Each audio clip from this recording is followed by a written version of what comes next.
Apa kabar Mas Wendy? Baik, puji Tuhan. Puji Tuhan sehat. Mbak Endah gimana? Sudah sehat. Sudah sehat, iya. Sehat. Selamat Paskah dulu. Oh iya, selamat Paskah buat Bapak Ibu juga. Ya, kita Teman-teman OMK, selamat Paskah. kita sudah memasuki ya Minggu Paskah yang ketiga. Ya, dan oh iya selamat kemarin. Luar biasa drama musikalnya berjalan dengan sukses. Sukses. Tingkat kesuksesan itu sebetulnya lebih pada animo adik-adik yang begitu luar biasa ya. Rame gitu. Itu aja sih sebenarnya. Umat juga banyak ya. Betul. Yang hadir. Betul. Dan saya lihat sampai itu loh masuk di Kompas, di CNN, Al Jazeera masuk juga enggak? Iya, enggak. Nah, itu sebenarnya ya itu lagi Mas Fendi. Sebenarnya di paroki kita itu luar biasa. Luar biasa. Ya kan? Itu semua koneksi dari teman-teman dari umat Betul. loh. Jadi sebetulnya saya lebih gregetan lagi ya. Kita pengen bikin apa lagi gitu loh, supaya talentnya teman-teman OMK, remaja, anak-anak itu keluar semua. Bia harus terus didukung dengan penuh dengan semangat. Betul. Mereka jauh lebih bersemangat dari kita dan mereka energinya nggak habis-habis ya Mbak ya. Nah, saya terakhir energi langsung habis kan. Anak-anak masih langsung nanyain. Satu hari langsung pada tanya, Kayaknya kapan lagi Dramus? Masih tahun depan. Wow. Berarti kita tidak tahun depan. Oke. Akhir tahun aja ya, kita bikin lagi. Nah, malam ini Mbak, setelah 2 podcast kemarin yang terakhir, selamat datang di Matius Talk episode ke-11. 11 dan setelah 2 episode kemarin kami dijajah oleh berisik-berisik dan rame-rame. Begitu banyak pengunjung wes. Ya, malam ini kita hanya kedatangan satu narasumber saja supaya kembali tenang. dan calling down dulu ya. Dan cluenya orangnya juga sangat tenang, ya kan? Iya. Saya sebenarnya nunggu berisiknya nggak berisik-berisik kan, ya Mas. Jadi ketika ketemu pertama itu, kok nggak berisik ya gitu kan? Karena kan kayak Romo Tio gitu kan. Keceplosan. Ya, ketahuan deh siapa gerangan. Ya, nggak apa-apa, nanti kita pancing supaya berisik di episode kali ini ya. Yang siapa masuk tahu ke podcast harus berisik gitu ya, siaran harus nyanyi. Berisik, harus nyanyi. Oke.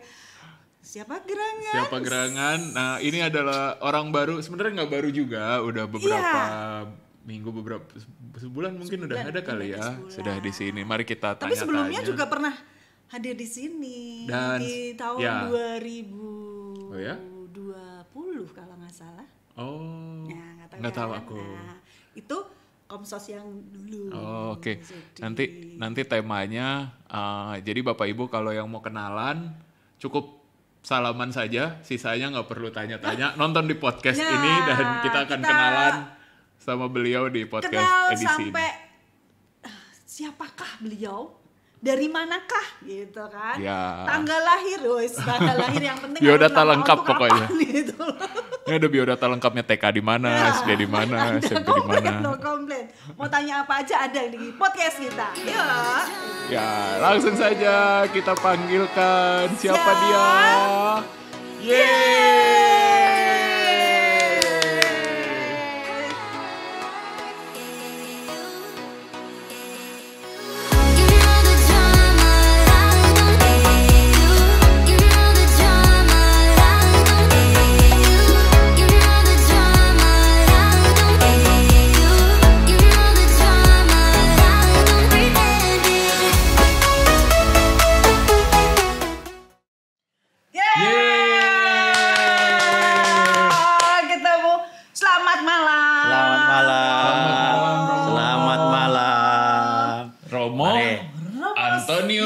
Sutatno, pasti sebagian sudah kenal. Kemarin sudah dikenalin sama Romo siapa ya waktu itu? Romo Harno ya. Waktu Romo Harno ya. Dengan Romo Harno. Kembarannya katanya Mo ya. Bener. Apakah benar Mo itu gosipnya bahwa Romo adiknya Romo Harno? Mungkin bisa langsung diklarifikasi karena wajahnya mirip, bodinya mirip. Enggak sih. Enggak ya. Karena memang itu air Wonogiri membuat bentuknya sama semua. Mungkin juga.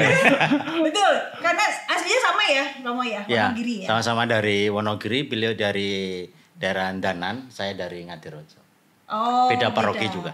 Beda paroki. Ya, tapi satu kabupaten. Satu kabupaten. Wonogiri. Tapi kenal udah lama atau maksudnya baru pas ini aja mau? Dengan Romo Harno saya masuk ke Xaverian baru kenal beliau. Ya. Termasuk juga Pastor Petrus yang dari Danan Giriwoyo juga. Oh iya. Baru masuk ke Xaverian saya baru kenal beliau. Wonogiri itu terkenal apa sih, Bang? Ya banyak terkenal ya. Misalnya kalau gunungnya di sana terkenal dengan Gunung Gandul. Gunung Gandul itu pas di pusat kota. Kemudian biasanya mente banyak. Gaplek dari singkong itu, nah itu biasa terkenal. Nasi tiwul itu banyak di sana. Gitu. Penghasil kalau dulu bakso.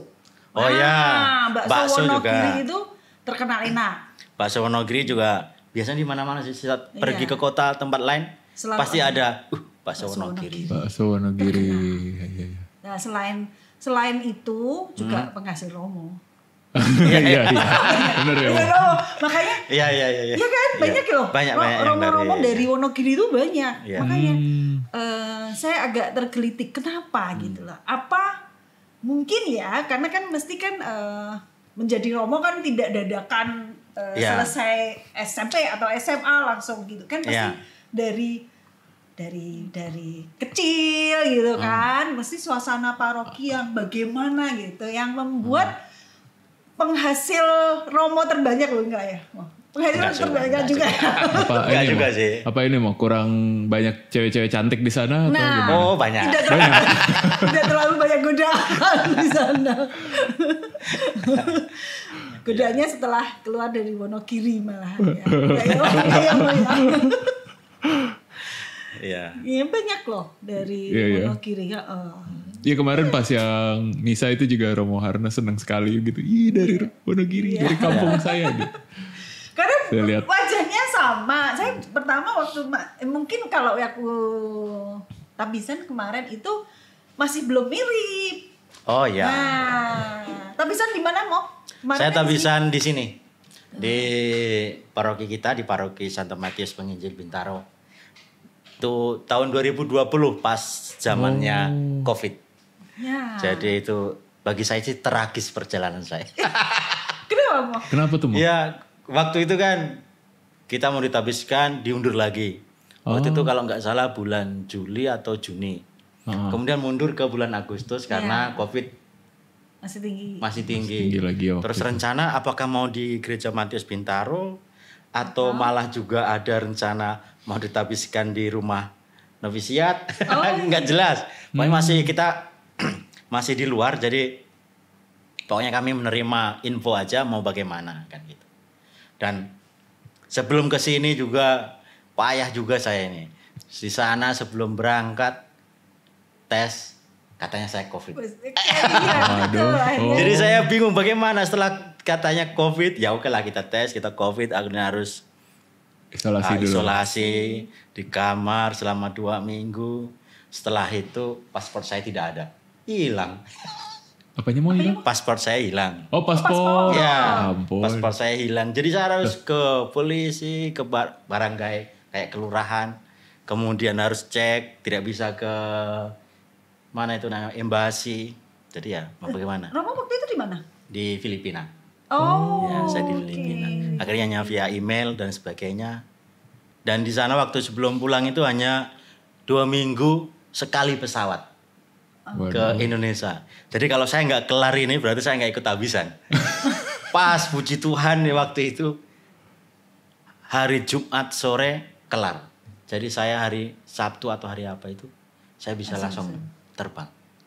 Jadi tanggal 11 sampai setelah juga di karantina di Wisma Atlet selama 3 hari di sana. Oh Romo di karantina dulu ya, di karantina di sana. Oh dari luar. Setelah dinyatakan oke, langsung langsung ke Bintaro.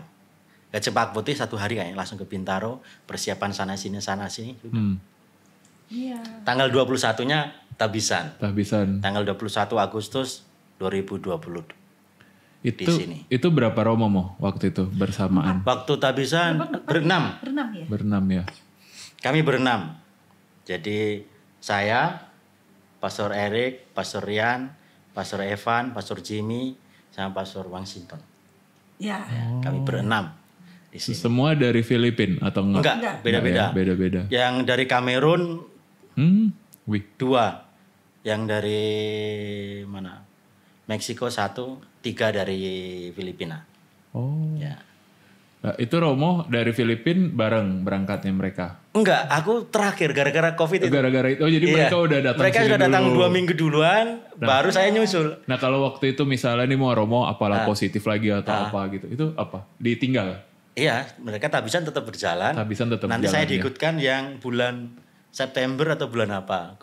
Karena gitu. Ada tabisan berikutnya. Dengan Projo KAJ kalau nggak salah. Oke. Makanya kemarin itu kan nemuin dulu nih mau diajakin podcast. Romo bilang, saya tabisan di sini. Kok nggak inget ya? Karena dulu masih langsing gitu. Iya, dulu masih langsing. Apakah dengan menjadi Romo menjadi gemuk-gemuk semua Mo? Enggak juga sih. Tergantung. Rahasia apa Mo itu? Tergantung tempatnya. Mungkin bisa buat umat yang susah untuk menaikkan berat badan. Jadilah Romo. Enggak juga sih. Mungkin karena sudah tenang kali ya. Jadi terus posisi dipandang kalau saya malah beda. Beda ya? Kalau saya tenang itu saya kurus. Kalau stres saya gemuk biasanya. Oh gitu. Iya. Nah, ini karena lagi pasti stres inginnya ngemil terus. Larinya ke ngemil. Oh iya. Berarti habis ditabiskan stres gitu ya. Ya di dalam posisi saya waktu itu bagaimana ya? Pas tabisan COVID kan kita nggak bisa bergerak sana sini. Iya. Setelah tabisan ya kita kan bersemangat kan dengan jiwa muda baru tabisan semangat dan sebagainya. Tetapi ketika kita paroki itu nggak ada kegiatan apa-apa. Terus mau bagaimana? Nggak kenal umat, nggak kenal siapa, nggak ada kegiatan. Terus mau ngapain? Itu pernah. Makanya sempat bagaimana? Aku mau buat apa? Mau buat bergerak ini tidak bisa. Mau bergerak sana susah. Berarti setelah tabisan ditempatkan di? Aku setelah tabisan ditempatkan waktu itu provinsial masih Pastor Anton Wahyudi. Iya. Ditempatkan di 3 paroki pertama. Jadi di sana itu 3 paroki ditangani oleh 2 pastor, salah satunya saya. Jadi di paroki Bukit Tinggi, paroki Payakumbuh, sama paroki Parangpanjang. Jadi ada 3 paroki yang ditangani oleh pastor yang tinggal di Bukit Tinggi. Oke. Gitu jadi keliling ya Mo ya? Iya keliling. Itu jauh-jauh kan? Ya lumayan jauh. Jadi kalau dari Bukit Tinggi ke Parangpanjang itu sekitar 20 kilo. Nanti ke Payakumbuh itu sekitar 40 atau 35. Nanti belum ke stasi. Itu sekitar 45 ke stasi Batu Sangkar. Nanti ke stasi Panti. Ada lagi juga stasi Panti yang dari Bukit Tinggi itu sekitar 120 atau 100 berapa itu jaraknya. Jadi ya 100 kilo. Iya 120-an kilo. 120 kilo. Jadi sekitar 3 jam, 2 jam setengah kita baru sampai di sana kita. Iya. Jadi dan jaraknya itu kayak segitiga ya. Artinya kita nggak bisa sekali jalan. Karena yang satu sebelah sana, satu sebelah sini, satu sebelah sana. Jadi kalau dari sini ke sini ya sudah hanya ke sini saja, nggak bisa ke sana lagi. Jaraknya berseberangan. Iya. Dan itu tadi 3 paroki. Iya. 2 Romo. Berarti nggak bisa setiap minggu apa gantian dong Mo? Biasanya kalau untuk parokinya akan selalu ada misa di hari Minggu, cuma waktunya yang dimundurkan, dibedakan. Nah, begitu. Sekarang yang di Payakumbuh setelah 8 bulan di sana, kalau nggak salah setelah 8 bulan, itu sudah ada pastor yang tinggal di sana, Pastor Franco. Makanya setelah itu dilepas yang Payakumbuh. Tinggal kita menangani 2 paroki, Bukit Tinggi dan Parangpanjang dengan Pastor Enrique Sanchez. Di sana kita mobilisasi berdua, bergantian. Kalau minggu ini saya ke sana, kalau misalnya minggu ini saya di Parangpanjang, berarti saya akan ke Parangpanjang sekaligus ke stasi Batu Sangkar, Bagaruyung. Kalau di Bukit Tinggi berarti sekaligus nanti pergi ke stasi Panti. Nah, tapi untuk stasi Panti itu kita layani 2 minggu sekali ke sana. Yang lainnya hari Minggu. Jadi kalau hari ini misa, minggu berikutnya ibadat. Begitu terus. Ibadat itu yang mimpin dari umat. Dari prodiakon ya, dari umat. Ya. Wah, perjuangan di ini ya. Ya.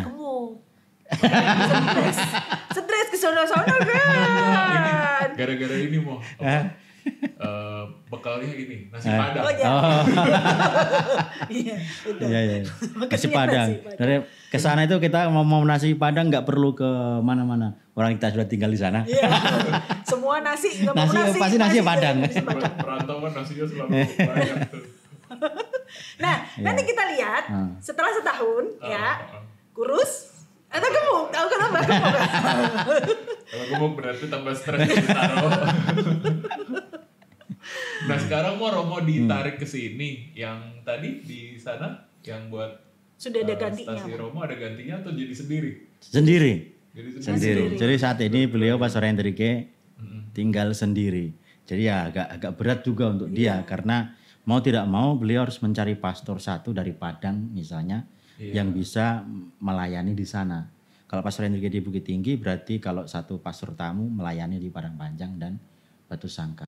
Nah, Bapak Ibu, jadi kita butuh Romo gitu ya. Ya. Doakan anak-anak yuk para remaja masuk seminari untuk menggantikan tuh Romo kurang Romo. Ya Romonya kurang. Jadi kita perlu tidak hanya mendoakan anak orang lain untuk masuk seminari atau masuk menjadi suster. Doakanlah anak-anak kita juga masuk seminari. Saya udah doa sih mau anakku laki-laki 2.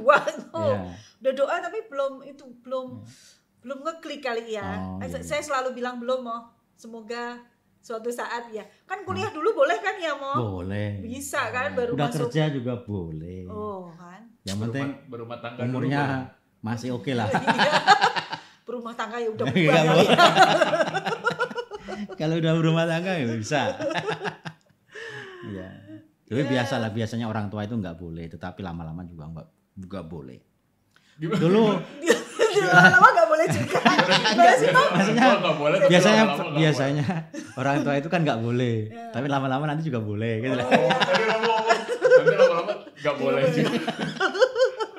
Betul. Karena dulu waktu aku mau masuk seminari kan juga sama kan. Aku mau masuk seminari, bapak saya oke, ya terserah gitu. Kemudian mama saya aku mau masuk seminari, oh nggak usah, nggak usah. Setelah itu niat saya hilangkan. Setelah niat saya, karena mungkin saya terlalu dekat dengan mama saya kan, saya anak terakhir kan. Tiga bersaudara, saya anak terakhir nomor 3. Okay. Yang pertama itu cowok, yang kedua cewek, saya cowok. Kalau orang bilang itu sendang diapit pancuran gitu kan. Saya yang terakhir dekat dengan mama saya kan. Jadi ya sudahlah, apalagi dulu kan mama saya istilahnya sempat pisah ranjang lah. Akhirnya mereka bersatu, keluarlah saya. Gitu. Jadi disayang lah. Iya. Jadi perhatian. Iya, jadi mama saya nggak boleh. Ya udah, karena mama saya nggak boleh, ya saya nggak lanjutkan. Tapi kemudian mama saya datang ke saya sama bapak saya, kalau mau masuk seminari masuklah. Tapi kalau bisa projo ya. Saya bilang nggak, projo nggak mau. Terus terang ya nggak mau saya. Karena waktu itu saya kan sedang terkesan dengan dari Injil Markus yang mengatakan, walaupun itu penulisnya bukan Markus ya, hanya tambahan mengatakan pergilah ke seluruh dunia dan wartakanlah Injil. Iya. Pergilah ke seluruh dunia itu loh. Pertama sebenarnya nggak tahu Xaverian. Saya itu justru yang memasukkan ke Xaverian karena saya ada Pastor Projo, Pastor Sukowaliono. Dia dulu itu seksi liturgi di Kusupan Agung Semarang dan juga sempat jadi pastor kepala paroki di tempat saya. Dan saya dulu juga komuni pertama dengan beliau. Jadi masih ada kontak. Apalagi yang saya tinggali Ibu Dr. Bambang ini, orang tua asuh saya dekat dengan Romo Suko. Makanya ketika beliau mengatakan, oh mau masuk seminari ya? Iya. Saya bilang, tapi aku nggak ingin yang projo, Romo, aku ingin jadi misionaris. Dimasukkanlah saya ke Xaverian. Beliau itu malah memasukkan itu sudah banyak, ada 5 yang dimasukkan, termasuk keponakannya sendiri dimasukkan ke Xaverian. Tapi cuma saya yang lanjut. Iya, yang lain belum. Masih mungkin mencari yang lain. Iya. Kemarin kita dapat tamu frater Projo. Oh iya. Ya, pintar Romo. Ya. Pertanyaannya kenapa nggak masuk Xaverian gitu kan? Ternyata memang misinya beda-beda ya, Pak ya. Karena memang tergantung juga bagaimana disposisi hati kita ya. Betul. Kalau kamu ingin menjadi projo ya projo, kalau menjadi Yesuit, jadi Xaverian. Karena punya karismanya masing-masing dan bagaimana kita menghidupi itu kan begitu. Iya, betul. Itu yang paling penting bagi kita. waktu itu pernah ngobrol sama Romo Yakob juga yang di acara talk show. Kalau mau jadi Romo tapi masih ada beban orang tua atau apa yang masih harus ditanggung, ya jangan ambil yang Xaverian, ambillah yang Projo gitu kan. Tapi kalau memang ya tadi yang Romo bilang, ya karena siap kesediaan kita kemana saja. Misalnya saya dari Keuskupan Padang tiba-tiba ke Keuskupan Jakarta, Keuskupan Agung Jakarta. Nanti dari sini bisa saja kita sayangkan nggak tahu tugaskan kemana gitu. Jadi salah satunya seperti itu. Tapi Romo ada impian pengen ditugaskan kemana keluar nggak mau? Biasanya kalau yang ditugaskan di Indonesia untuk tahun misi pertama, nanti biasanya akan ada keluar. Artinya entah itu ditugaskan di luar negerinya di mana, biasanya sih selalu ada. Tapi kalau saya sendiri ya tergantung, saya mengikuti saja. Iya. Mau dikirim terima kasih, tidak dikirim juga terima kasih. Toh di sini juga banyak hal yang dikerjakan. Betul, PR-nya banyak mau tenang. Iya kan. Nah, di sana juga dibutuhkan, di sini juga lebih dibutuhkan. Ya, betul, kan begitu. Apalagi di sini kurang kan. Betul, di sini kurang romonya. Saya udah titip nih. Wah, remaja ya mau gitu. Enggak, kamu sosnya. Iya. Saya ada Romo Kadek.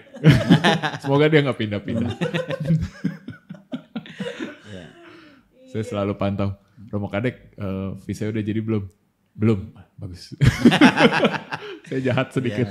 Karena saya terus terang suka dengan anak muda. Karena memang waktu saya SMP, kan saya kan dari kampung kan, Jelegong.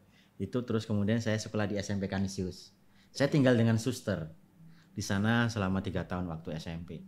Dan saya enggak sih, kami cuma berdua. Ya gitu. Membantu suster, membantu bersih-bersih, terus sambil sekolah kan gitu. Di sana kami berdua, saya sama teman saya Silardi namanya. Jadi semangat kebersamaan di dalam gereja itu yang saya rasakan. Karena dekat dengan paroki kan, jadi saya mengikuti kegiatan paroki, entah itu misalnya salah satunya kayak Legio Maria, kemudian putra-putri altar, kemudian juga kegiatan basket dengan anak-anak muda. Jadi saya itu melihat di sana senang kalau melihat anak muda hidup di gereja, banyak kegiatan, saya suka sekali. Artinya apa? Karena anak muda itu kan sebagai penerus, penopang gereja ke masa depan. Betul. Kalau dari sekarang anak muda itu enggak dipersiapkan dengan baik, bagaimana nanti di masa tuanya? Betul. Bahaya. Iya. Paling tidak sekarang ini dipersiapkan sebaik mungkin, nanti waktu kerja oke lah dalam tanda kutip dia hilang, tapi pada masa tuanya pasti akan ingat, akan datang. Contohnya saya, ketika saya di susteran, setiap hari mengikuti perayaan Ekaristi. Ketika saya STM, saya kan ke STM, jauh dari gereja, jarang untuk misa harian, tidak ada bahkan misa harian. Dan untuk pergi untuk perayaan misa, itu belum tentu setiap minggu itu ada. Tetapi karena sudah menjadi kebiasaan saya waktu SMP, kerinduan itu selalu ada. Saya harus pergi, saya harus merayakan. Kalau enggak, ada sesuatu yang hilang. Oh, berarti yang waktu masuk STM itu jarang ke gerejanya bukan karena nggak mau ya, Mo? Jauh jaraknya. Jaraknya jauh. Kalau kita males. Kan tetapi akan setiap minggu, setiap minggu pasti akan selalu ke gereja, walaupun entah itu hanya ibadat. Karena saya bisa ikut 2 paroki Wonogiri sama paroki Danan. Karena posisi saya ada di Praci waktu itu. Jadi saya bisa ke Danan atau saya bisa ke Eromo Komisanya. Begitu lah. Iya, itu apa? Iya sih mau emang. Yang penting dasar dari bawah itu harus kuat. Betul. Makanya. Dan ini Mbak Endah, tadi ngobrol sama Romo sebelum podcast, ternyata Romo juga punya akun YouTube tentang kegiatan OMK ya. Ya itulah. Daripada waktu kan Covid kita buat apa-apa, dan saya agak sedikit senang di situ, maka saya membuat main-main lah. Apa mau akun YouTube-nya? Nanti saya promosikan di bawah sini. Namanya Mo Tatno Jelegong. Mo itu singkatan dari Romo, kan biasa orang Jawa sebut Romo. Tatno itu nama saya, nama panggilan saya. Sejak kecil saya dipanggil Tatno dan saya bangga dengan itu. Kemudian Jelegong itu nama kampung saya. Supaya kemanapun saya pergi, saya selalu mengingat dari mana saya berasal. Dari sanalah saya berkembang, dari sanalah saya seperti ini. Jadi jangan sampai saya itu kehilangan akar dari di mana saya Motat, gitu. Motat. Bukan Jelegong. Jelegong. Motatno Jelegong. Nanti saya jadi itu isinya ya ada beberapa tentang wawancara atau bincang-bincang lah dengan para pastor tentang panggilan. Kemudian juga kegiatan beberapa OMK. Kemudian juga ya nyanyilah anak-anak muda. Kita isi suara lah gitulah. Kayak cover lagu itu. Iya. Tadi sempat Romo bilang Legio. Iya. Legionya memang masih yang muda-muda mau. Dulu waktu saya di Wonogiri di paroki kami, Legio kami itu muda-muda, anak-anak muda. Namanya Pintu Surga. Wih. Legio Maria Pintu Surga. Jadi kami itu yang anak-anak muda itu yang Legio. Kalau beberapa tempat yang saya perhatikan Legio Maria itu yang sepuh-sepuh. Yang tua-tua, yang sudah senior itu. Kalau kami dulu enggak anak-anak muda. Bagus. Jadi yang SMP, SMA itu. Apakah waktu tadi SMA? Waktu jelas kelompok kami itu yang SMP. Ya dari berbagai SMP kami kumpul di sana. Itu setiap hari, nggak tahu hari apa itu, kami selalu ada pertemuan. Kemarin Romo siapa ya yang cerita juga Legionya muda-muda ya. Di Bukit Tinggi Legio Maria mereka juga TK SMP. Wih, TK yang sepuh-sepuh belum bergerak sepertinya, atau sudah bergerak tetapi berhenti atau bagaimana malah belum. Dan kita yang gerak malah yang sepuh. Nah, PR ya berarti tuh kan udah dapat satu. Kalau di sini sibuk mau yang muda-mudanya kuliah, kerja. Enggak, kita sebenarnya bukan itunya sih Mas, karena mungkin yang karena sudah terwadahin yang sudah sepuh, yang muda mau masuk gak nyambung.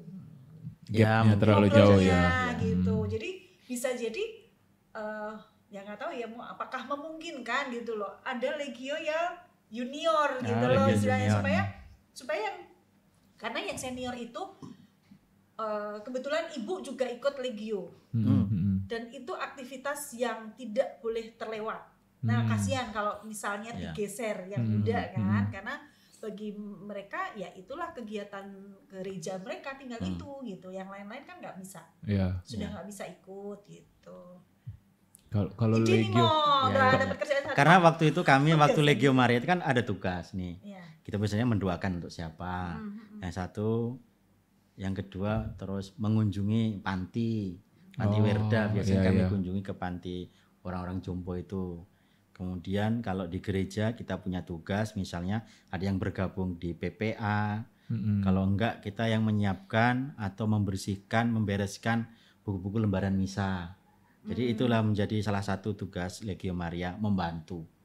Dan ada juga beberapa gitu. Jadi memang kita punya kegiatan. Jadi Legio Maria itu bukan hanya berdoa saja, tetapi ada aktivitas kerjaan apa yang perlu kita kerjakan, artinya aksi nyata kita gitu. Oke. Keren tuh. Gitu biasanya ya. Bia mungkin mau bikin begitu. Siap. Tergantung kompornya. Kan kompornya rawat dong. Kalau gak dikomporin ya. Soalnya memang kita harus mulai melihat ke generasi berikutnya ya. Kalau yang ini yang saya lihat ya, karena Legio itu generasinya mungkin ada angkatan yang ibuku lebih banyak, angkatan yang di bawahnya sudah mulai sedikit lah, angkatan yang mulai mungkin usia 30 ke bawah sudah nggak ada gitu loh. Nah ini kan namanya yang sepuh kan sudah waktunya tidak sepanjang yang muda-muda gitu. Itu mungkin betul juga tuh mau mulai dibangun gitu loh, maksudnya mulai diadakan tapi tidak menggeser yang sudah ada gitu.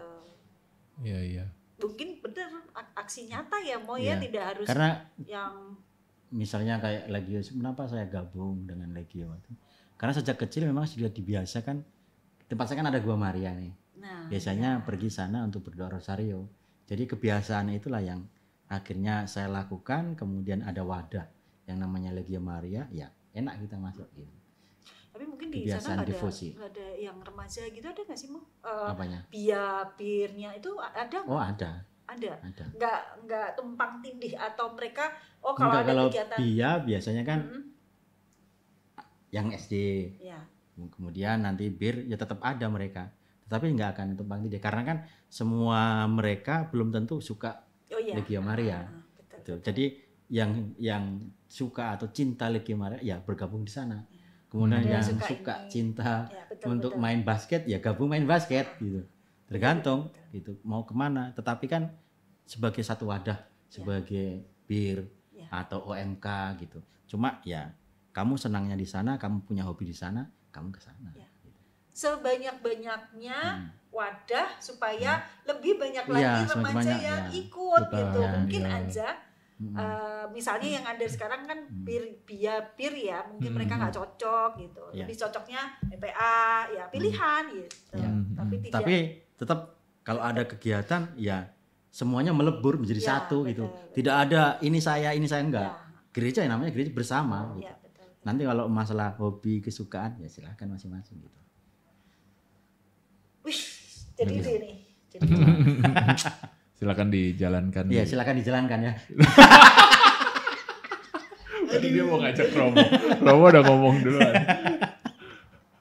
Tergantung ngomong ya. Saya mensupport, saya mendukung kan. Sip. Kalau sudah disupport Romo itu lancar. Nanti di ini mau apa? Romo jadi Romo pendamping ya gitu. Iyalah pasti. Iya kan Mo? Romo pendampingnya bir OMK bukan Mo? Jawab Mo, saya hanya mendoakan saja gitu. Nanti kita lihat lagi. Nanti kita lihat lagi. Ya karena kegiatan-kegiatan sebenarnya gini Mo, kalau remaja ya yang saya pegang remaja itu kadang sesekali memang kadang butuh disapa gitu loh, adik-adik itu gitu loh. Jadi biar mereka semangat untuk hadir, semangat untuk apa ya mereka pelayanan juga kan Romo. Jadi tugasku dan sebagainya. Padahal cuma nongol aja. Romo salah satu Romo nongol gitu. Lagi apa gitu. Itu udah wis gitu kan. Ya, semangat ya. Dilihatin Romo gitu. Kemarin waktu pembagian koordinator ya, saya dimasukkan di sana sepertinya. Oke. Ya untuk kepemudaan salah satu ya kepemudaan itu. Di situ ya Mo ya. Si PR-nya banyak loh Mo. Ya saya salah satu tukang kan kompor. PR kan banyak, tetapi kan biasanya kalau anak-anak pergi ke sekolah PR-nya banyak. Tapi kan biasanya mengerjakan kan ibu-ibunya atau bapaknya. Jadi kita seperti itu nanti kita kerja sama. Ya enggak lah. Masa PR sekolah dikerjain bapak ibunya. Ya terjadi juga di sini. Enggak, biasanya gini Mo, biasanya kita tuh enggak tahu sih gitu. Bukan kita, mungkin kalau saya kadang kok terlalu banyak ide tapi minta digongin, bener gak sih idenya gitu kan? Karena jujur Mo, saya banyak pengen ini tapi mungkin dari segi ini jangan nih nggak sesuai dengan gereja atau apalah gitu. Itu kan perlu harus ada yang ngegongin. Yang ini enggak, yang ini iya gitu. Makanya nanti lebih baik berdiskusi, setelah diskusi bagaimana yang baik kan begitu. Iya. Ya semuanya kan demi perkembangan gereja dan iman kita kan. Betul. Terutama yang generasi ini Mo, yang generasi bir OMK. Kalau di ini Mo, kalau pengalaman di Filipina dibanding di Indonesia gitu, maksudnya kayak tadi itu lebih aktif mana Mo? Kalau menurut saya untuk masalah aktif dengan anak muda kurang lebihnya sama sih. Kurang lebih sama. Ya kurang lebihnya sama. Mereka juga ada kegiatan kayak OMK kebersamaan itu juga ada. Biasanya mereka akan ada pertandingan basket misalnya. Kalau pas hari ulang tahun gereja seperti itu juga sama ada. Biasanya mereka antar kapel, kapel ini. Kalau kita kan kayak wilayah. Iya. Ini wilayah ini, yang wilayah ini. Tujuannya ya hanya untuk menggembirakan saja gitu. Ya untuk masalah hadiah lah nanti saja. Kan gitu. Yang penting kebersamaan merayakan hari ulang tahun gereja. Kita juga ada Mo nanti di bulan Juni ya, kalau nggak salah. Match namanya, Matius Championship. Itu biasanya apa itu? Olahraga Mo, basket. Ada semua. Bola. Futsal itu. Futsal. Ya bagus lah. Nanti kan ada tempat wadah untuk bergerak itu yang paling penting. Tapi kalau di sini masih cenderung ini Mo. Titel juara tuh jadi kebanggaan. Jadi yang tadi niatnya hanya untuk semangat, sukacita dalam rangka ulang tahun, kadang jadi sikut-sikutan gitu. Nah, itu yang demi apa namanya, nama kemenangannya gitu loh Mo. Jadi sebetulnya kan intinya gini ya loh Mo ya, kalau yang betul apa enggak sih, maksud saya dikoreksi. Yang penting kan anak-anak itu punya komunitas ya. Ya betul nggak Mo? Jadi punya tempat di mana mereka berkumpul, betul ya? Iya. Jadi supaya mereka banyak kegiatan yang arahnya ke gereja gitu kan ya. Karena saya juga berpikir begitu, daripada anak-anak muda ini tidak tahu atau berkumpul yang kita tidak tahu, lebih baik mereka itu berkumpul di gereja. Betul. Ada kegiatan gereja, ada sesuatu di gereja gitu. Jadi dalam arti tertentu, kalau kita kegiatan masih dalam lingkup gereja, oke lah, kegiatan itu masih positif. Ada kegiatan yang bisa mengembangkan karakternya dia, ada sesuatu yang baik gitu. Kalau perkembangannya di luar, kita kan tidak tahu juga bagaimana nanti di luar. Ya pasti bukan berarti di luar itu jelek atau negatif, tidak juga. Cuma kan paling tidak lebih nyaman, secure kan, lebih secure gitu. Lebih aman gitu. Betul. Udah siap nih, berarti Romo udah siap untuk berkarya di kepemudaan di Matius. Siap. Ya kalau saya selalu siap. Mau di kemana saja saya siap. Yang penting bukan hanya saya yang menggerakkan, tapi kita berjalan bersama. Oh iya. Gitu. Karena kalau kita berjalan bersama, kita membangun bersama. Betul. Kita gereja maju bersama, iman kita pun juga maju bersama gitu. Setuju Mo. Tapi Romo usianya ini ya nggak jauh beda sama aku ya sebenarnya ya. Jadi berapa ya usia saya? Beda sama saya tuh. Jadi energinya untuk menggerakkan adik-adik ini kan masih bisa semangatnya usia masih usia OMK kan Mo ya? Iya masih usia. Sama kayak saya juga masih usia OMK. Iya. Masalah usia kan hanya masalah angka katanya. Iya betul. Masalah usia itu hanya angka di KTP aja sih Mo. Tapi badan betul. Badan mengikuti ya. Badan betul. Oke. Nih sebenarnya kalau Romo udah kemana-mana sebenarnya ya Mo. Berarti kalau yang di Filipina itu masih pendidikannya? Iya, di Filipina itu pendidikan teologi. Di sana itu saya lulus SD saya di sana itu. Hah? SD? Iya, lulus SD. Karena 6 tahun di sana. Oh. Jadi keponakan saya masuk dari kelas 1 sampai kelas 6 sama-sama lulus. Dia lulus SD, saya lulus di sana. Wih, lama ya Mo ya? Iya, 6 tahun. Iya. Karena tahun pertama 2014 saya ke sana, itu tahun bahasa Inggris. Kemudian kita masuk teologi, setelah kita ujian dan lain sebagainya, kita masuk teologi tingkat 1. Setelah masuk teologi tingkat 1, untuk masuk tingkat 2, kita pergi dulu untuk belajar bahasa Tagalog. Sekaligus kita ambil TOM di sana, tahun misioner. Dan waktu itu saya dapat di filsafat, tempat anak-anak belajar filsafat. Jadi 1 tahun di sana sambil praktek pelayanan di sana selama 1 tahun. Setelah saya di sana baru kembali ke teologi lagi di LST di Ateneo sana, melanjutkan sisa 3 tahun. Setelah saya 3 tahun ya baru pulang. Jadi 6 tahun. Teologi kami di Filipina itu lebih terlama dibandingkan dengan yang di Italia, Meksiko atau di tempat lainnya. Karena kami ada TOM ya. Tapi kemungkinan sekarang dibuat menjadi seragam sepertinya. Ya karena beda negara, beda kebutuhan. Oh iya, gitu. Iya. Kami dalam arti tertentu diwajibkan untuk bisa paling tidak berkomunikasi dalam bahasa Tagalog karena yang kami layani mereka sehari-hari bahasa itu. Gitu. Kalau ditempatkannya di Meksiko harus tahu bahasa di sana, belajar bahasa itu juga. Iya kan otomatis bahasa Spanyol kan. Nah, gitu. Nah ini Romo waktu di Filipina bantu di paroki yang perkotaan atau kayak pedesaan gitu Mo? Kita jatuhnya itu kayak kalau Jakarta, kita jatuhnya kayak di Bekasi, gitu. Jadi ya di planet, mau ke kota, planet luar gitu ya Mo ya. Mau ke kota juga Ngomong bisa. ngecek nih Bekasi. Enggak. Bekasi itu sudah kota sekarang. Iya. Udah Bukan, kota, Mo. udah besar. Bukan Mo, Bekasi planet. Beda planet. Planet berbeda dengan Oh ya, kita. sudah luar biasa sekarang. Oh, ya. Bagus lagi. Karena waktu itu masih Bekasi masih begitu sih kalau rumah kakak saya dulu. Ya, Tapi kalau seperti ya sekarang kan masalah akses kan. Iya, betul. Tol sudah ya pasti akan lebih maju. Iya, iya. Iya. Oh, jadi pinggiran kota Ya gitu ya. pinggiran kota. Manila, bukan? Bukan, aku di Quezon City di Quezon. Novalisis. Heeh. Begitu. Berarti ngintip dulu. Dari mulai 2014 ya Romo ya? Iya, mulai ke sana saya. 2014. Berarti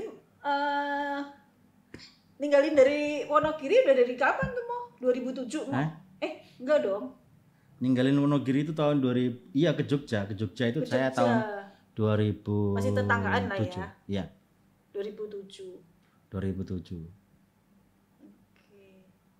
Dari kemarin dari setelah di Padang sempat pulang Mo? Iya, Oh sempat pulang ya. pulang. Udah berapa kali saya pulang? 2 kali kayaknya atau 3 kali. 2 kali atau 3 kali ya. Sekitar itulah. Kemarin pulang 1 tahun, pulanglah 2 minggu. Kemarin ada pertemuan di Jakarta ini. Singgahlah sebentar. Ya karena deket ya. Singgah berapa? 3 Kalau- hari kayaknya. Ya enak dong Mo, berarti kalau Jakarta masih bisa lah ya sekali pulang. Ya. Coba kalau di luar negeri mah 3 5 tahun. tahun gitu ya. Ya, 3 Berapa tahun Mo? 3 minimal. tahun ya. 3 tahun biasanya baru pulang. Tetapi 3 bulan. Ya, Iya. Lebih 3 bulan. kumpulin gitu ya, Iya. Mo. Kumpulin. Kalau kita yang di Indonesia enggak. Kalau kita mau 3 tahun baru pulang hanya 1 bulan. Oh gitu. Beda Oh ya. gitu. Tapi kalau setahun 1 bulan juga. Enggak, Setahun 2 minggu. Oh, setahun 2 minggu. 2 minggu. Tapi kan kita fleksibel, artinya Ya. Bisa kalau ada dikunjungin ya, Mo? kebutuhan tertentu ya kita pulang. Kalau nggak ada kebutuhan juga nggak pulang juga nggak masalah. Sering-sering ini aja mau bikin rapat di Mabes. Jadi ada alasan. Sekarang sudah sini lebih Dari sini mudah. kan lebih mudah. Tapi Sekarang tinggal Bapak di- sama Ibu, Mama masih Masih sehat. sehat, puji Tuhan. Masih. Sudah ini ya mau maksudnya happy nggak sih mau akhirnya? Ya senang. Ibu senang ya. Akhirnya mama saya menjadi senang karena mama saya bilang ini waktu saya masuk, kalau yang penting kamu senang, kalau kamu senang saya senang. Oh, Dan itu yang menjadi kegembiraan saya karena saya menjalani masa pendidikan sebagai frater sampai menjadi pastor itu lebih rileks, Oh. lebih santai, tidak ada tekanan, tidak ada beban untuk saya. Karena saya pernah bilang, "Ma, kalau saya mau pulang bagaimana?"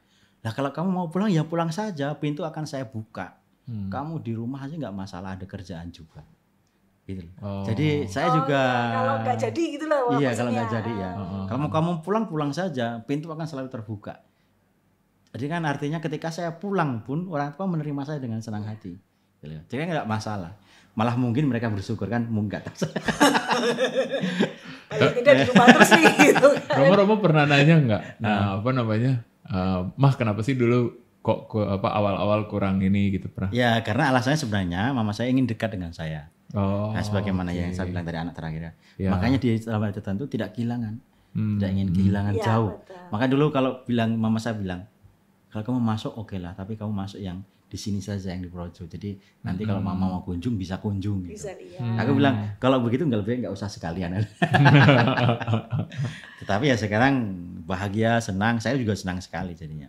Jadi sudah bisa menjalani panggilan saya sebagai imam saat ini lebih tenang, lebih santai, lebih bahagia.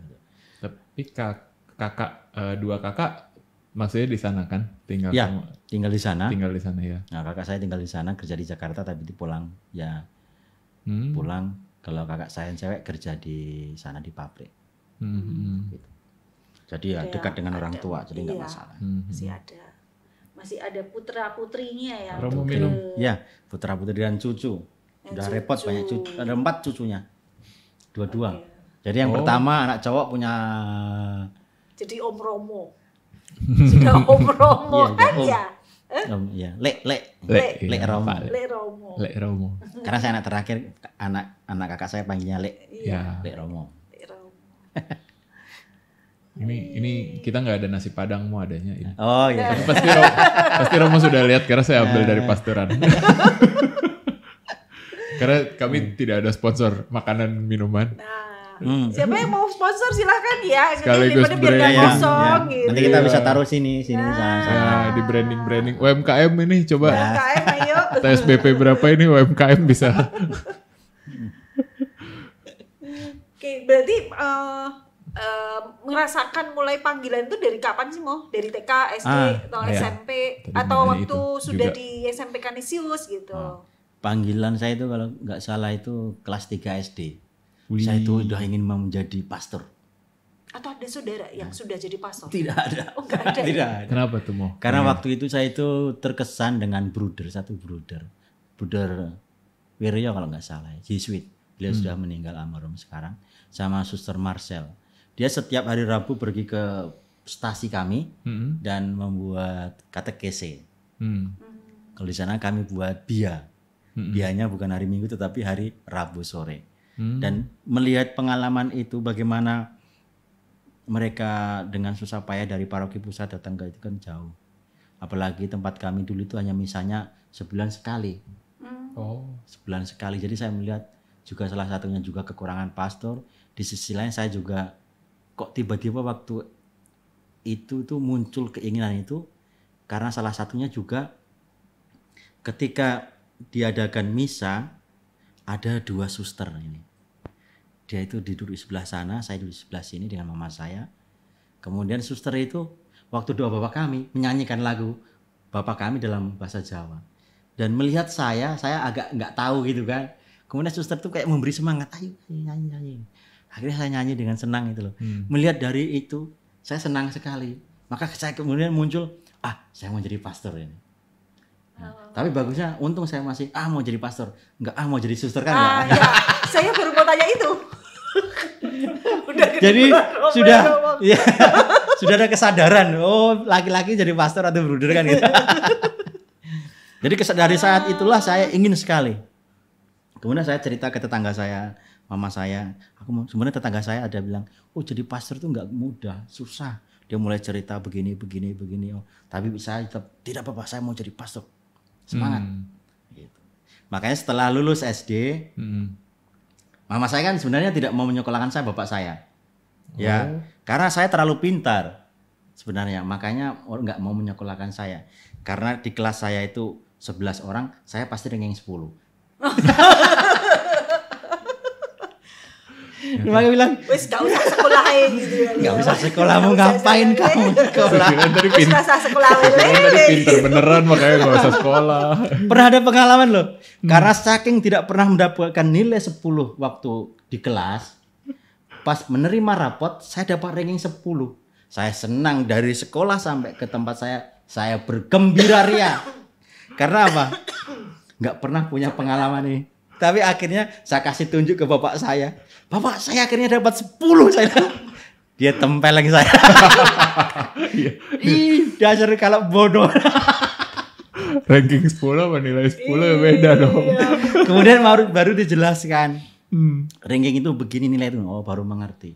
Tapi hebatnya bapak saya itu, dia selalu mengajari saya baca ini. Sama kakak saya ajari terus.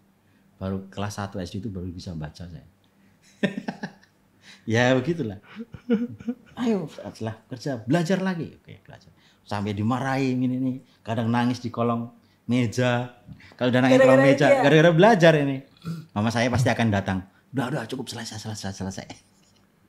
Tapi sekarang ya begitulah. Makanya kalau saya mengingat itu bapak saya selalu ingat tuh. Sekarang lihat hasilnya. Itu kerja keras saya itu. Orang tua tetap selalu begitu anaknya berhasil mengklaim. Makanya sekarang kalau pulang saya ganti ngajari bapak saya. Karena dulu kan beliau prodiakon. Jadi karena prodiakon dia kan baca kan masih kurang lancar. Jadi kalau hari Minggu dia tugas, dia belajar membaca Injil itu hari Senin. Setiap pulang kerja dari kebun pasti baca. Besok kebun baca terus supaya lancar. Itulah yang persiapan. Mama saya kadang sampai heran-heran. Terbalik. Dulu nggak mau belajar, sekarang belajar.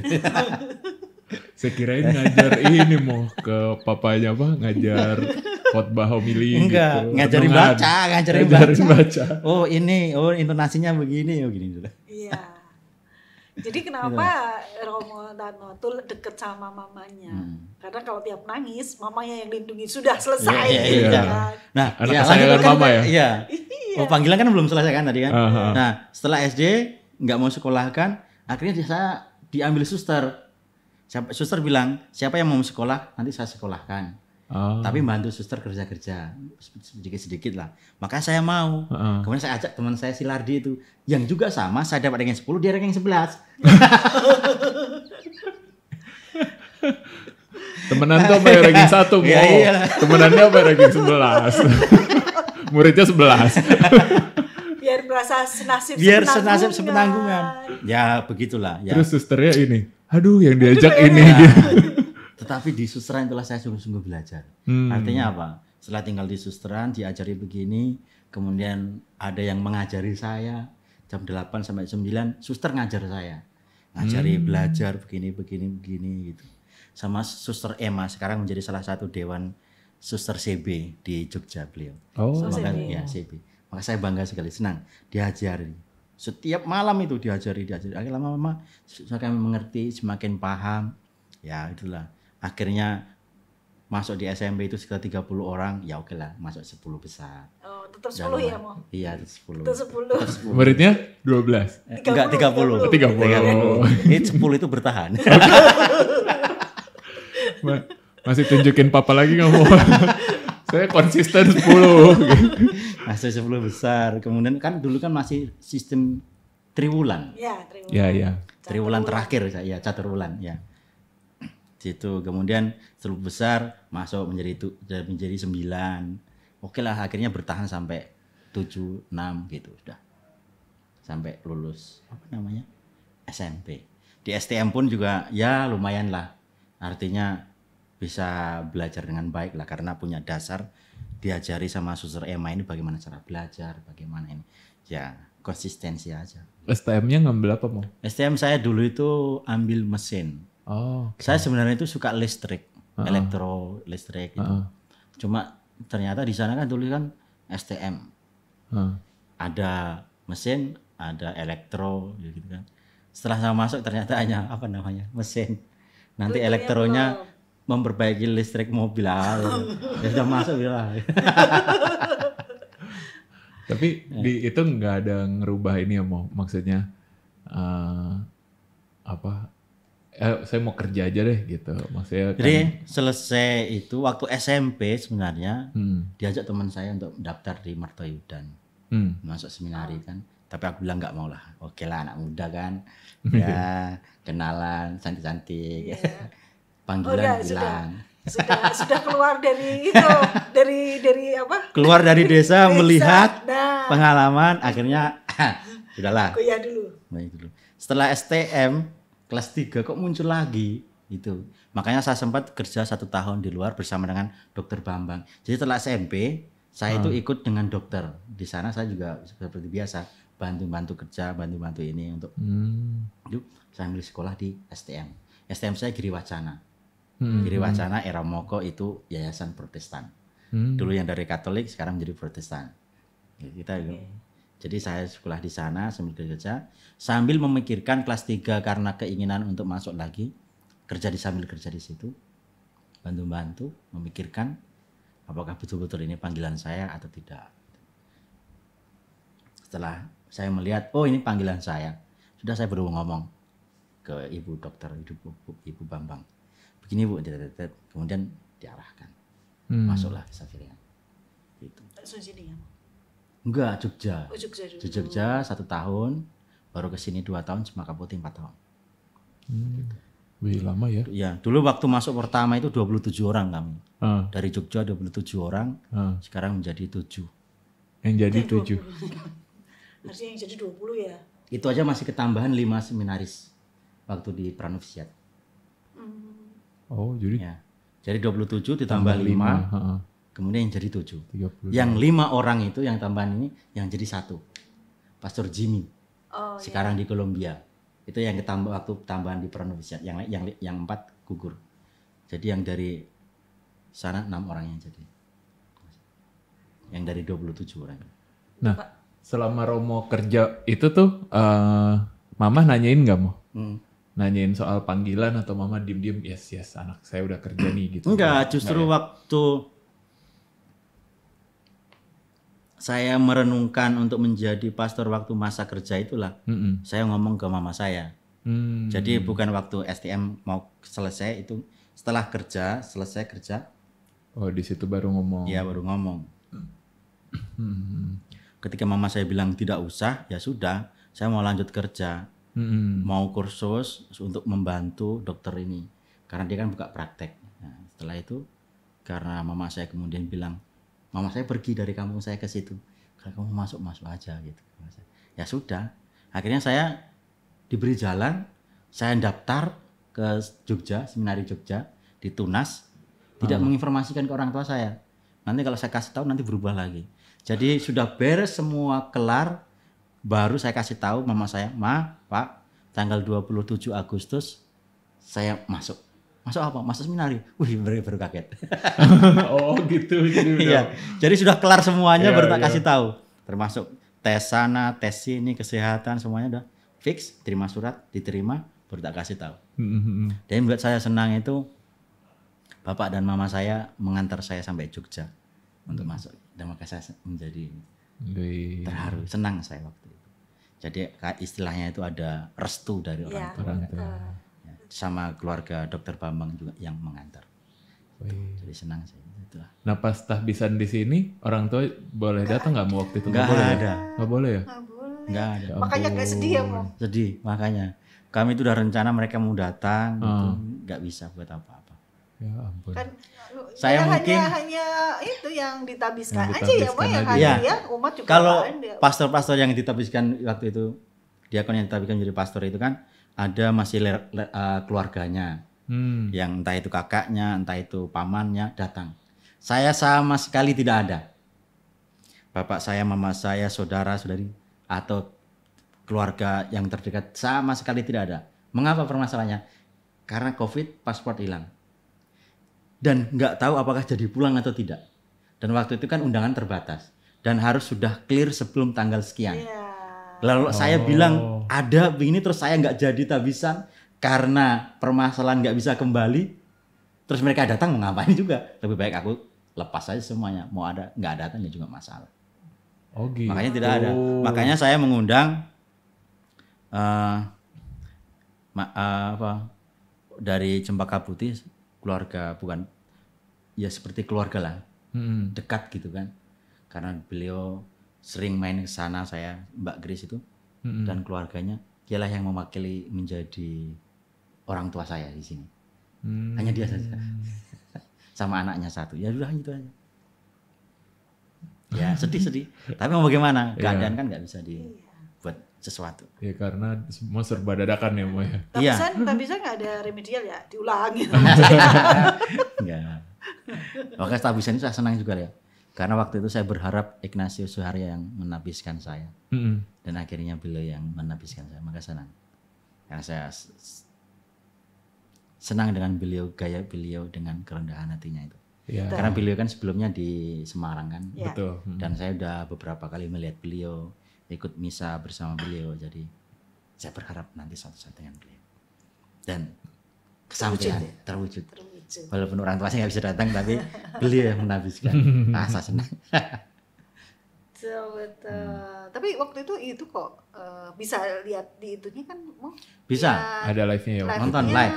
Mereka nonton. Orang tua saya nonton rame-rame di rumah. Ya. Nonton rame-rame.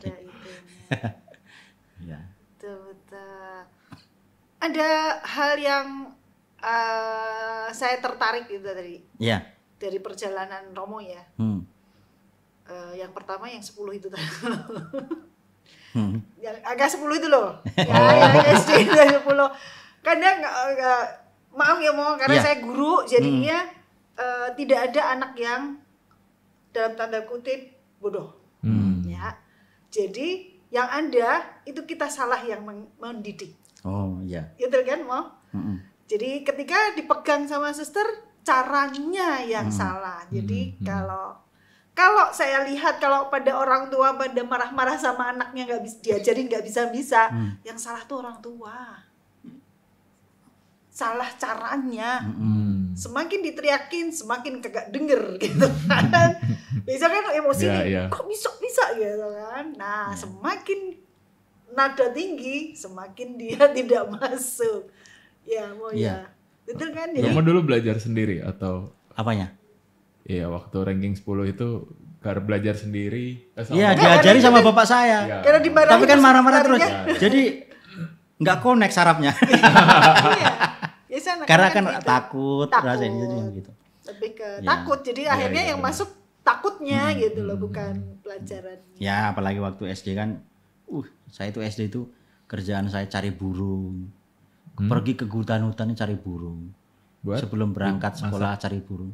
Enggak, untuk dipelihara. Oh. Kesukaan saya waktu itu.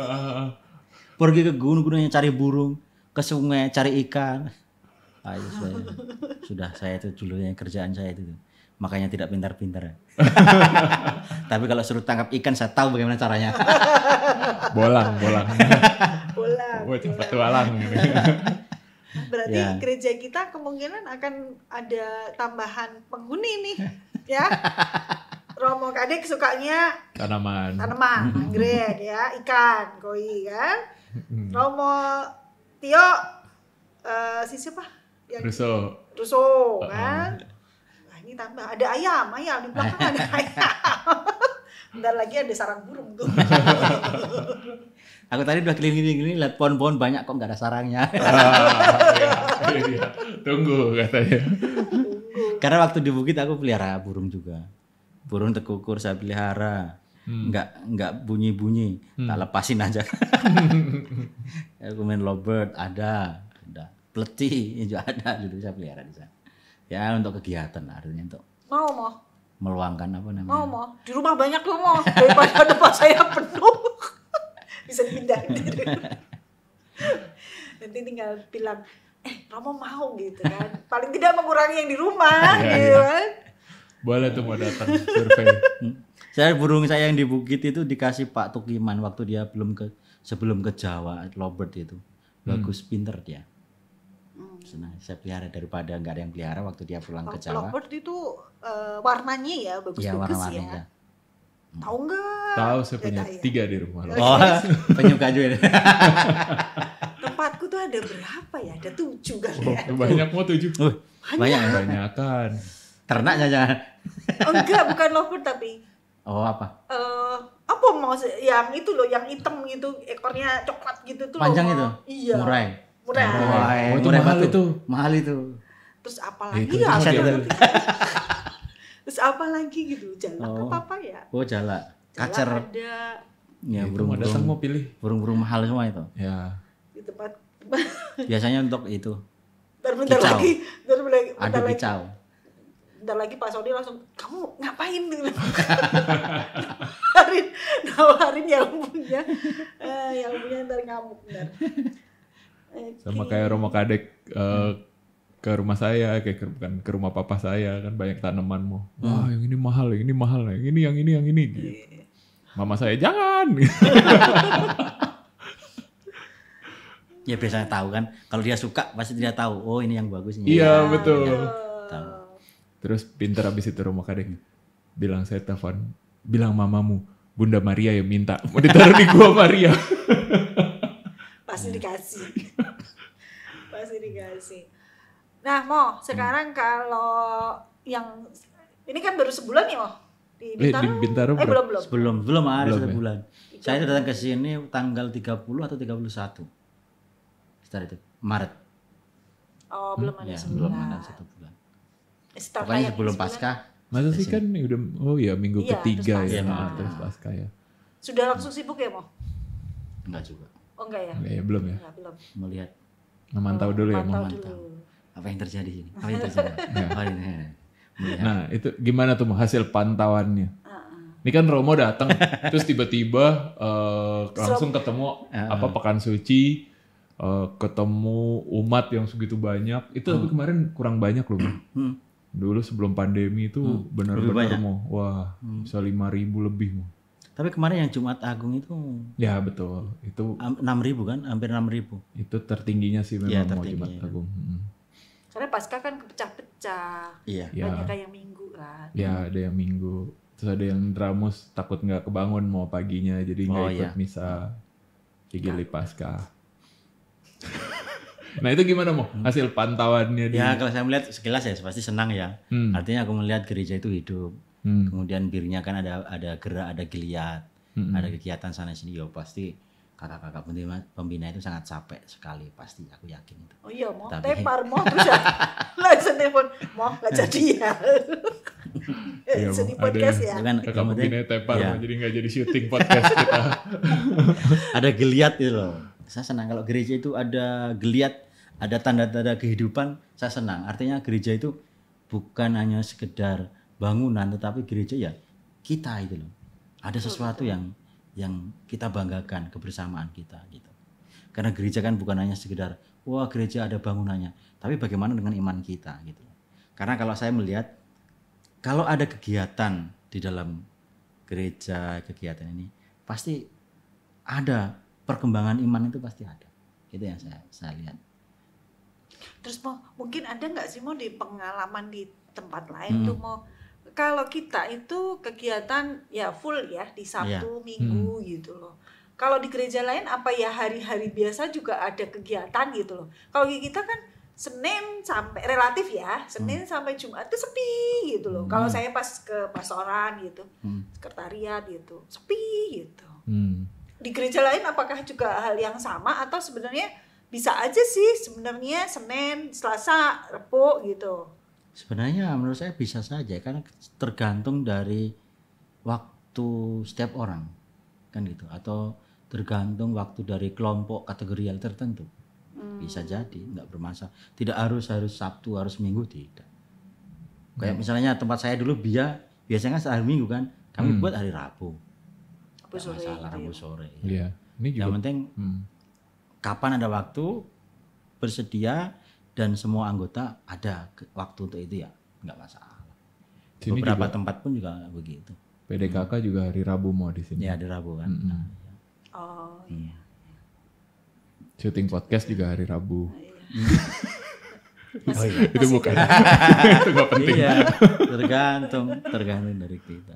Kalau semuanya hari Minggu nanti yang hari lain tidak ada, sepi dong. Kita belum ada, gedungnya belum jadi itu rebutan mau tempatnya. Aku belum tahu itu, aku belum masuk jadi nggak tahu. Oh iya betul. Ya pasti nanti kan ada tempatnya masing-masing. Betul. Aku juga berharap studio khusus untuk ini ada. Wih. Ini dia. Ya. Nanti ada lagi yang lebih gede. Ya mau. Bukan masalah lebih besar, lebih efisien lah. Iya, soalnya ini bukan pasang. Nah, karena bagi saya ini menjadi salah satu ujung tombak untuk pewartaan. Bukan hanya kita yang di sini, tetapi mereka yang di luar pun melihat kita. Oh, Gereja Matius Penginjil ada geliat. Karena memang ada komsosnya yang bergerak dan sebagainya. Gitu. Karena juga banyak paroki-paroki yang lain yang tidak bergerak di komsos itu. Nah, jadi kalau kita bergerak di komsos ada seperti ini ya luar biasa ini. Karena pewartaan itu ya begitu. Apalagi zaman modern sekarang. Betul. Orang dengan HP, orang nggak akan lepas dari HP. Jadi disitulah kita masuk pewartaan. Betul, setuju. Mau podcast harus maju. Karena memang ya. Makanya salah satu kampas saya buat. Saya YouTube punya channel YouTube itu ya karena aku melihat di kesana gitu. Betul. Ya. Termasuk misalnya dulu itu sebenarnya tentang dialog antar agama itu juga ingin saya masukkan, tapi kan belum ada di sini. Ya. Di sini ada mau? Enggak, maksudnya waktu saya di sana. Oh iya. Ada FKUB, saya juga ikut masuk di FKUB, tetapi belum sesuai dengan saya harapkan lah istilahnya untuk dimasukkan. Romo sebelum diutus ke sini dikasih pesan-pesan nggak sih mau? Nanti di Paroki Bintaro ini lo gitu apa maksudnya? Yang kurang di sini atau gambaran. Yang apa? Kasih gambaran gitu nggak sih mau? Kalau gambaran sekilas ya mungkin hanya tahu oh pintar oh. Seperti ini gitu aja. Tapi ya misalnya dikasih kisi-kisi enggak juga sih. Enggak ya. Enggak. Nanti kalau dikasih kisi-kisi saya punya pengalaman yang lain malah beda. Lebih baik kamu di sana, kamu rasakan sendiri, kamu mencari sendiri dan kamu bisa melihat, bisa memilih, memilah dan kamu menemukan sesuatu kan lebih baik begitu. Kalau kita sudah dikasih sesuatu nanti menjadi persepsinya kita menjadi beda. Betul. Misalnya kita mengatakan seseorang kan, oh si A itu begini loh, begini gitu ya. Nanti kita ketemu sama si A, kita udah punya gambaran dulu nih. Entah itu baik, entah itu jelek, dan kita kan belum kenal gitu artinya. Lebih baik kita kenal dulu, oh nanti baru kita mengolah sendiri. Betul. Dari apa? Romo Tio atau Romo Kadek ada ini tugas khusus kah atau apa gitu nggak? Pembagian tugas khusus? Kemarin pembagian tugas di BPH itu ya salah satunya kami mendapatkan 6 untuk membantu di sana. Apa sih? Lupa saya. 6 seksi. 6 seksi atau 6 bidang ya. Yang pertama itu kepemudaan, terus apa lagi itu? Ada 3 pemudaan, apa. Terus baru di bawahnya ada. Termasuk yang nanti di bawahnya itu Warsen. Oh. Sih masuk di sana. Katekese masuk kamu? Terus katekese kayaknya Romo Tio itu. Oh. Yang bianya. Oh yang dia. Iya. Nggak tahu. Karena nanti akan saya konsultasikan lagi maksudnya ini apa. Nanti akan lebih dalam lagi karena sekarang tinggal ini begitu tapi belum secara detail itu apa. Kemarin saya baru minta untuk ketemu ke koordinator atau petugas yang membawa itu. Koordinator bidang. Supaya saya tahu programnya apa. Makanya kemarin saya dimasukkan di Sapa supaya melihat ini gitu. Iya. Gemuk dah. Makanya sekarang di pasaran cemilan banyak loh, Mas. Iya, oke ini saya ambil ke sini. Karena nggak dimakan. Terus Romo saya lihat di beberapa foto udah itu ya mau ikut ke kunjungan lingkungan juga ya? Iya, udah mulai masuk ke kunjungan lingkungan. Kemarin saya ke lingkungan juga di PJA. Apa? PCMI. Di sini lah. PJMI. Ya? Nah, temannya Pak Doni. Pak Doni itu. Gimana? Yang sebelah kiri ya sana. Ya kita duduk cerita-cerita. Ya saudara untuk tahu aja karena baru pertama. Yang kedua besok mau ke Cipadu. Cipadu. Oh Cipadu. Temannya Pak Andreas Ibu. Itu lingkungan saya mau. Lingkungan saya. Oh ya. Ya berarti ketemu kita besok. Ya. Ya besok. Ketemu di sana. Kunjungan lingkungan tempatku. Ya. Cipadu itu. Ya. Taman Asri. Oh ya. Ya Pak Andreas. Pokoknya sedikit-sedikit lah untuk paham dulu. Supaya mengerti, oh Bintaro seperti ini. Jadi kalau kita tahu seperti ini, kan akhirnya saya tahu bagaimana harus melangkah kan gitu. Kalau kesan pertamanya gimana? Kalau kesan pertama ya saya senang lah. Mengapa senang? Nah, pas kau meriah. Pas datang, ayo sambutan bareng penuh. Oh iya, senang. Pas meriah, apalagi saya suka yang hidup yang meriah gitu. Ya saya cocok ini. Oh, asik. Cocok nih. Apalagi komsosnya hidup, saya senang juga. Asik, terima kasih Mo. Karena tidak semua paroki itu punya komsos loh. Ini termasuk saya sebelumnya juga nggak ada. Oh gitu. Nggak ada komsosnya. Ini nggak ada titipan lo Bapak Ibu, sungguh benar. Saya nggak ada. Nah ini kan mau bulan September nanti ini paroki kan ulang tahun mau kan? sudah 40 mau. Iya. Nah ya cukup jauh dari umur Romo. Mungkin ada pesan-pesan apa mau untuk umat atau untuk apa? Untuk gereja. Untuk kehidupan menggereja, untuk paroki atau ya nggak tahu ya walaupun baru beberapa minggu, baru sebulan tapi yang tadi kan Romo lihat ya seperti itu sih mau sebenarnya. Memang di sini semangat umatnya dan mungkin kalau Romo perhatiin misa jam 9 kan sekarang udah ini pada gara-gara libur lebaran ya berkurang. Itu sampai depan toilet sana penuh, depan pasturan juga penuh. Memang begitu sih. Ya, apa ya? Kalau saya itu prinsipnya itu kalau kita melayani di dalam gereja, kita layani dengan setulus hati. Itu. Karena yang kita layani kan umat Allah dan Allah sendiri kan itu. Makanya kita layani dengan setulus hati. Walaupun nanti pasti akan banyak sekali gosip, cercaan dan lain sebagainya. Aku yakin itu pasti ada. Atau komplain itu pasti ada. Tetapi kalau kita memang melakukan itu sesuai dengan kebenaran, artinya ini loh, aku melakukan ini bukan karena sesuatu tapi karena Allah sendiri. Ya kita jalani aja terus, maju. Gitu. Salah satu refleksi saya ketika saya masuk menjadi Xaverian, masuk ke seminari itu. Pertanyaan saya itu sebenarnya timbul dari suatu pertanyaan loh. Apa tujuan manusia hidup ini? Nah, itu sempat berpikir seperti itu. Apa tujuan manusia hidup? Kemudian terus kalau tujuan manusia hidup terus setelah hidup itu ngapain kita? Makanya aku itu berpikir selama dalam tanda kutip 1 tahun itu sambil kerja itu ya memikirkan itu. Bahkan saya sebagai orang Jawa sampai puasa Saya kemes mau. untuk mencari jawaban itu. Apa maksudnya? Makanya ketika saya masuk seminari, saya masuk. Kalau saya nggak dikeluarkan, saya nggak akan keluar. Dan nggak dikeluarkan, ya sudah lanjut terus gitu. Ketemu nggak mau jawabannya? Ketemu, saya ketemu. Boleh di-share nggak? Panjang nanti ceritanya. Soalnya gini mau pertanyaan itu pernah saya pikirkan juga dan beberapa kali muncul di dalam diri saya supaya saya nggak harus puasa kayak Romo, jadi saya langsung tanya jawabannya. Karena begini loh, bagi saya punya keyakinan nih, Allah itu akan berbicara kepada kita, menjawab pertanyaan-pertanyaan kita sesuai dengan kemampuan daya tangkap kita. Jadi ke setiap orang jawabannya itu pasti sesuai dengan daya tangkapnya masing-masing, atau juga dengan kebiasaannya masing-masing. Jadi waktu itu saya kan juga dalam arti tertentu ya oke lah, dengan mimpi saya agak sedikit percaya.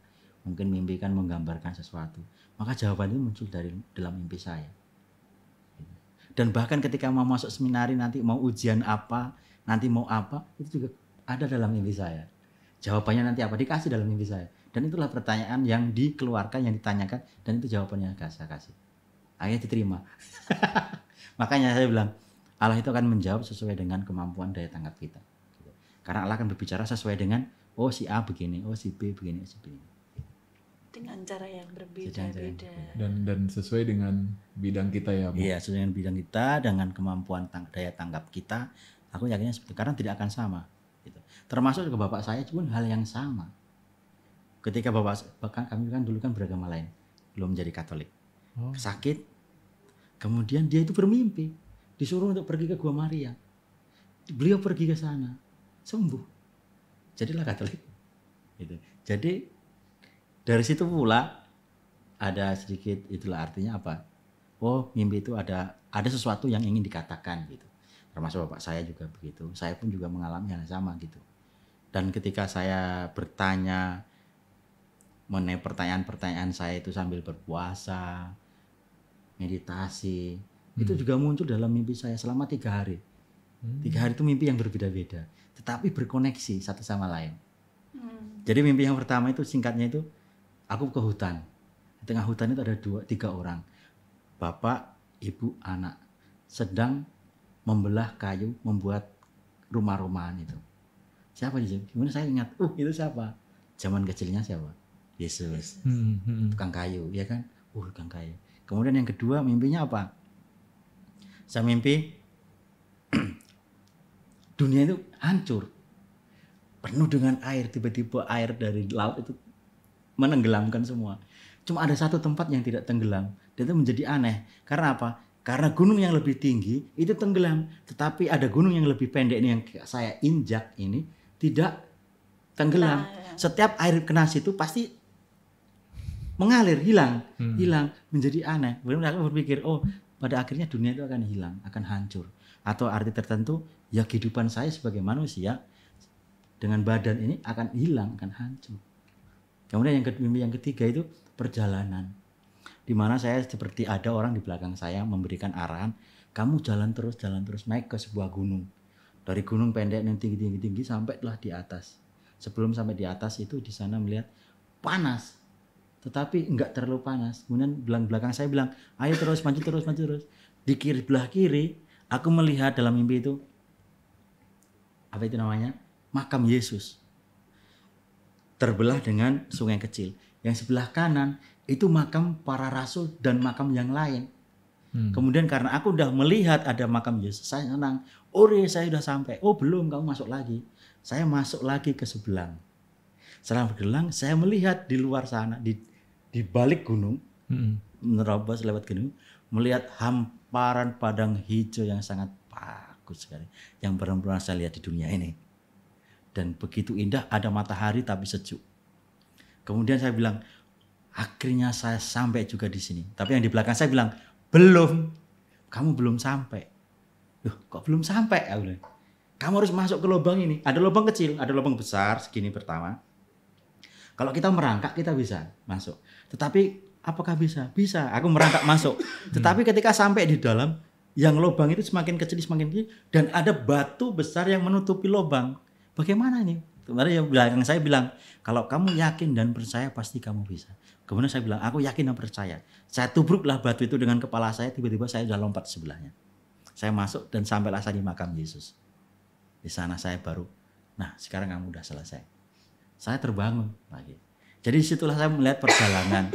Kalau di dalam perjalanan, kalau kita selalu mengikuti Yesus, kalau kita setia dengan Yesus, walaupun panas, walaupun apa, kita akan selalu sejuk, kita akan selalu damai, akan tenang. Pada akhirnya kita akan menuju pada kematian dan kita kembali kepada Tuhan. Itu makanya saya kemudian ya inilah perjalanan hidup. Akhirnya aku masuk seminari. Bukan salah, bukan berarti panggilan yang lain itu jelek, tidak. Sama-sama kita menjalankan. Tergantung bagaimana kita menghidupi semua panggilan kita. Panggilan sebagai kepala keluarga, sebagai ibu, sebagai pastor, sebagai brother, sebagai suster itu. Yang penting kita setia menjalani panggilan kita dengan penuh keyakinan dan menjalankan apa yang diajarkan Tuhan. Pasti beres. Gitu. Kalau saya itu. Maka itu yang membuat menjadi saya penguat bagi saya. Mengingat panggilan saya dan hal itu atau mimpi saya itu, ini loh. Jangan sampai kehilangan ini. Gitu. Kalau kehilangan ini pasti nanti kan kehilangan arah. Gitu. Oh iya. Gitu. Maka saya yakin Allah itu berbicara kepada kita sesuai dengan kemampuan kita menangkap, daya tangkap kita. Wow, gitu. Luar kurang biasa lebihnya gitu. Sekali. Gitu. Untuk meningkatkan kemampuan daya tangkap kita gimana Mo? Kesadaran kehadiran Allah itu pasti ya.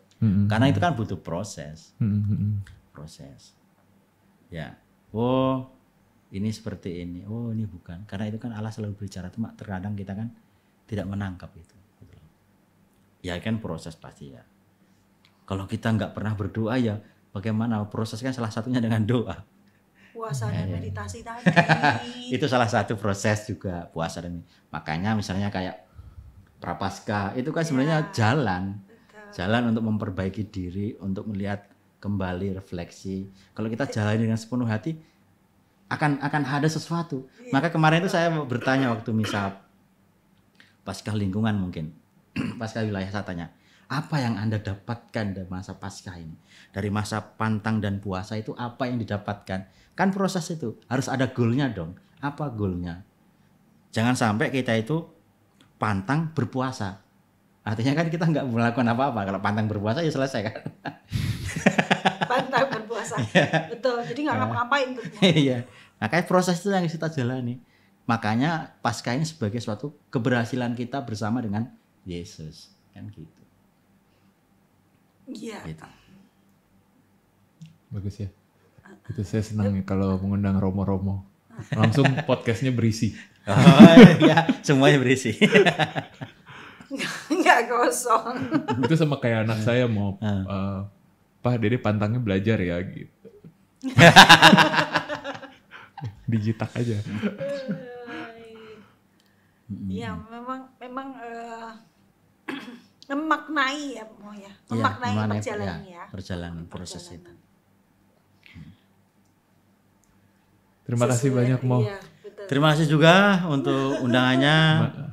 Oh iya, saya belum tanggal lahirnya belum loh tadi. Oh iya. Belum. Oh, iya.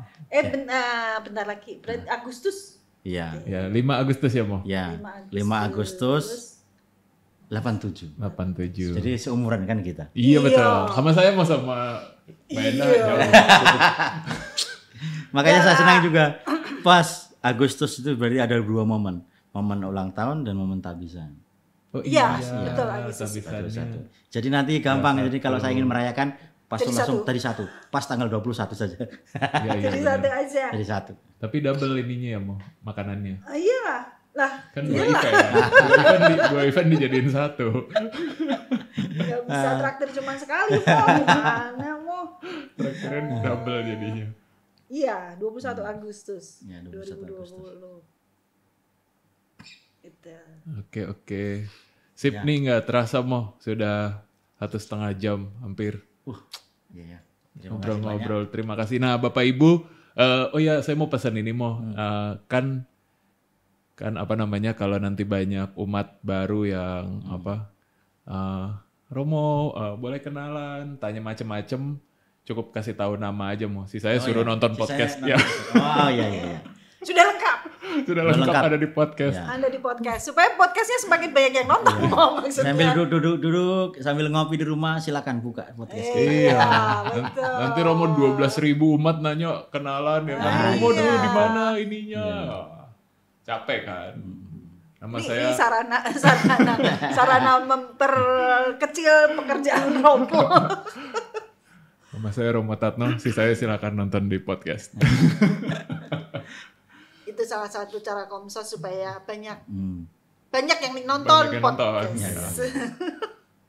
Mau terima kasih sekali lagi. Selamat Terima kasih berkarya. banyak. Ya. Selamat berkarya. Terima Terima kasih banyak. Paroki Sukses selalu. Bintaro.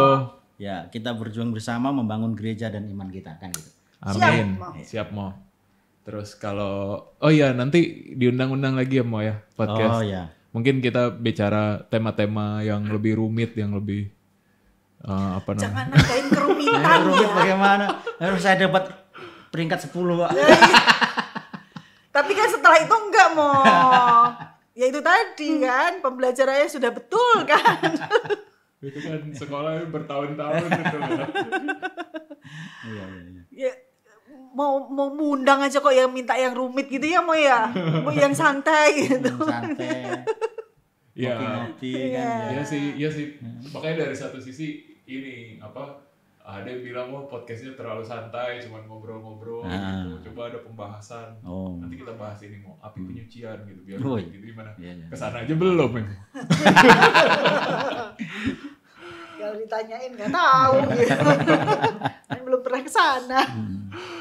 Oke, kalau gitu terima kasih banyak. Oke, terima kasih banyak. Terima kasih Bapak Ibu. Bapak Ibu Oke. semua terima kasih. Ya. Semoga podcast yang ke-11 ini tentunya banyak yang bisa didapat ya. Betul. Dan Cukup banyak yang menginspirasi supaya pelayanan kita lebih baik lagi. lebih baik dan lebih bermakna ya Romo ya. Dan mari kita bantu, kita dukung Romo Tatno untuk kita sama-sama tadi ya Mo ya, Iya. berkarya. Ya, sama-sama berkarya di sini. Khususnya di Paroki Bintaro yang tercinta ini. Ya, itu saja. Selamat malam. Selamat malam. Istirahat. Terima kasih. Tuhan berkati. Salam kenal. Dadah. Terima kasih Romo. Terima kasih, Romo. Biasa. Nah, ini dia.